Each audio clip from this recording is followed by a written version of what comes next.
बार भारत ने अमेरिका को ऐसी लताड़ लगाई है कि अगली बार से वो भारत पर उंगली उठाने से पहले 100 बार सोचेगा।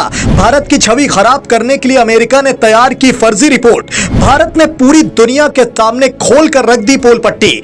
अमेरिका ने अंतरराष्ट्रीय धार्मिक स्वतंत्रता पर नई रिपोर्ट जारी की है। इस रिपोर्ट में भारत समेत दुनिया भर में धार्मिक समुदायों की मौजूदा हालात का जिक्र है। साथ ही भारत में धार्मिक स्वतंत्रता को लेकर भी चिंता जताई गई है। कहा गया है कि भारत के कई राज्यों में धर्मांतरण पर कानूनी रोक है। अल्पसंख्यकों को लगातार टारगेट किया जा रहा है और उनके साथ भेदभाव किया जा रहा है। बता दें कि अमेरिकी सरकार हर साल संसद में अंतरराष्ट्रीय धार्मिक स्वतंत्रता रिपोर्ट पेश करती है। 1998 में बिल क्लिंटन के जमाने से परंपरा चली आ रही है। रिपोर्ट वॉशिंगटन स्थित office of international religious freedom तैयार करता है। इसे प्रकाशित करने का मकसद दुनिया भर में धार्मिक स्वतंत्रता को बढ़ावा देना है। आपको मालूम हो कि धार्मिक स्वतंत्रता पर अमेरिकी आयोग USCIRF हर साल एक रिपोर्ट जारी करता है। रिपोर्ट के लिए जरूरी जानकारी उन देशों के सरकारी अधिकारियों, धार्मिक समूहों, NGO, मानवाधिकार कार्यकर्ताओं, मीडिया रिपोर्ट्स और कई दूसरे सोर्स से इकट्ठा की जाती है। रिपोर्ट में धार्मिक समुदायों के साथ कैसा बर्ताव हो रहा है, उन्हें अपने रीति रिवाज और परंपराओं को मानने की कितनी आजादी, इन सबका जिक्र होता है। भारत को लेकर इस रिपोर्ट में कुछ भी अच्छा नहीं है। सत्ताधारी पार्टी निशाने पर है। बीजेपी नेताओं के बयानों को बांटने वाला बताया गया है। रिपोर्ट में कहा गया है कि भारत का संविधान हर नागरिक को अपना धर्म मानने और उसका प्रचार प्रसार करने का अधिकार देता है। लेकिन भारत में 13 राज्य ऐसे हैं जहां धर्मांतरण पर रोक लगाने वाला कानून है। कुछ राज्यों में तो शादी के लिए धर्म बदलने पर सजा का प्रावधान भी है।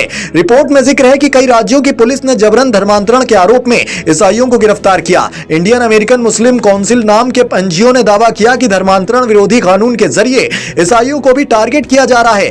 साल भर में अल्पसंख्यक समुदायों की हत्याएं, हमले और डराने धमकाने की कई घटनाएं सामने आई हैं। गो हत्या और गोमांस की तस्करी के आरोप में मुस्लिमों को पीटा गया। इसके अलावा हिंदू महिलाओं के जबरन धर्मांतरण के आरोप में कई मुस्लिम युवकों के साथ मारपीट भी हुई। भारत में ईसाइयों पर भी हमले हुए और चर्चों में तोड़फोड़ की घटनाएं भी सामने आई। यूनाइटेड क्रिश्चियन फोरम नाम के NGO ने अपनी रिपोर्ट में दावा किया था कि भारत में 2022 में 511 ईसाई विरोधी घटनाएं हुई। इस रिपोर्ट में धर्म गुरुओं और राजनेताओं के भड़काऊ बयानों का भी जिक्र है। हैरानी वाली बात यह है कि इस रिपोर्ट में 200 देशों की जानकारी है, लेकिन अमेरिका में हुई धार्मिक हिंसा की एक भी घटना का जिक्र नहीं है। मतलब अमेरिका में सब चंगासी, जबकि आंकड़े कहते हैं कि अमेरिका में अल्पसंख्यक समुदायों के खिलाफ हेट क्राइम बढ़े हैं। यह दावा हम नहीं, अमेरिकी जांच एजेंसी की FBI रिपोर्ट में किया गया है। आंकड़ों की बात करें तो साल 2021 में अमेरिका में 7000 से ज्यादा हेट क्राइम हुए। इनमें से 1000 से ज्यादा धार्मिक आधार पर हुए। अमेरिका में हेट क्राइम का सबसे ज्यादा शिकार यहूदी ही होते हैं। 2021 में यहूदियों के खिलाफ हेट क्राइम के 324 मामले सामने आए थे, जबकि सिखों के खिलाफ 214 मामले सामने आए थे। इनके अलावा मुस्लिमों के खिलाफ 96, कैथोलिक के खिलाफ 62, बौद्धों के खिलाफ 29 और हिंदुओं के खिलाफ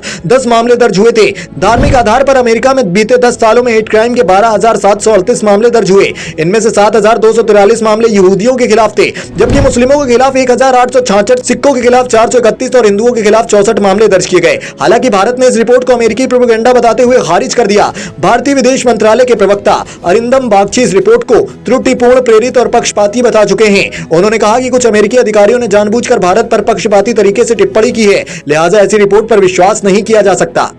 bureau report, national news now.